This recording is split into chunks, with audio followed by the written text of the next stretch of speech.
Hello, Berkshire Hathaway Home Services sales executives for our video message of the week. All right, this week's message is entitled with a question. Is your brokerage balanced?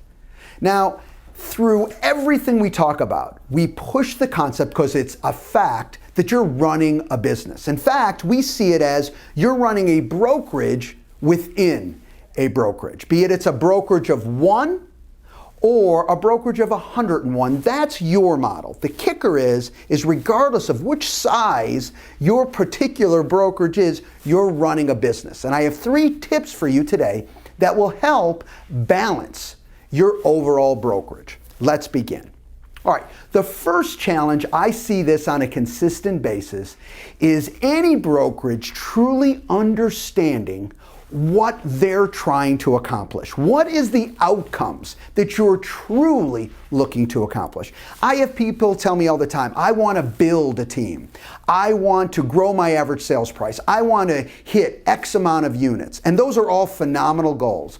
But when I start asking more questions, you know what I find? I find those goals start to change and adapt, and maybe some drop off, some are added on. Maybe you just focus on one key one because it's truly what you want. For any business to succeed and be balanced, it's got to work towards what you truly want. And the only way you get there is you've got to ask yourself those questions, and don't just run with the herd, but ask yourself, wait a minute, what Mark's saying here is, what do I really want to accomplish? Why am I doing what I'm doing? This is a little separate from your personal whys. Okay, that's different. This is for your business. What specific outcome is your business trying to achieve?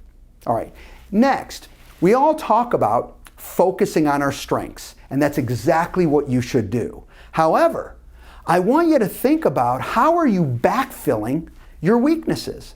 So you're focusing on your strengths, but how have your weaknesses getting backfilled? This is really, really key. See, sometimes we fall into the trap of saying, okay, these are my strengths, I really enjoy these, and I'm going to do these on a day-to-day basis. Brilliant idea. But that doesn't mean that those other things that are very important as well, they have to be done.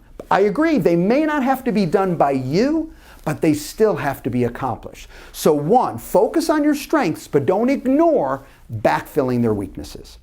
And 3, and this supports this last one that we talked about, backfilling our weaknesses, is making sure that you hire people that are not like you. You know, it's funny, when we talk to people, who do we get along with best? Well, people like us.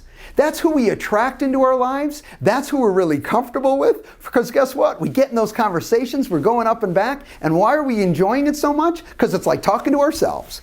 Okay, they've got the exact same personality. They've got the exact same abilities. They're excited about the same things. Wow, you guys get along great. But guess what? That's not who you need to balance out your business. You need someone who is not like you. And the hardest part is you don't attract those people without consciously going after those individuals.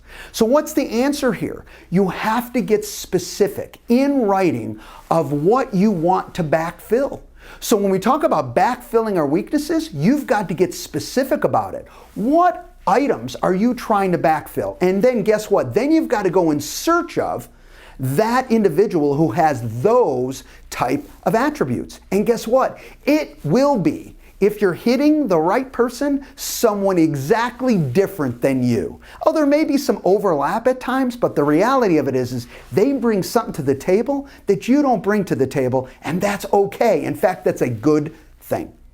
Keeping your business balanced moving forward, okay, is what will help your success happen more quickly, okay, and really at higher levels. Have a great week, everybody, and we'll talk to you next week. Bye-bye.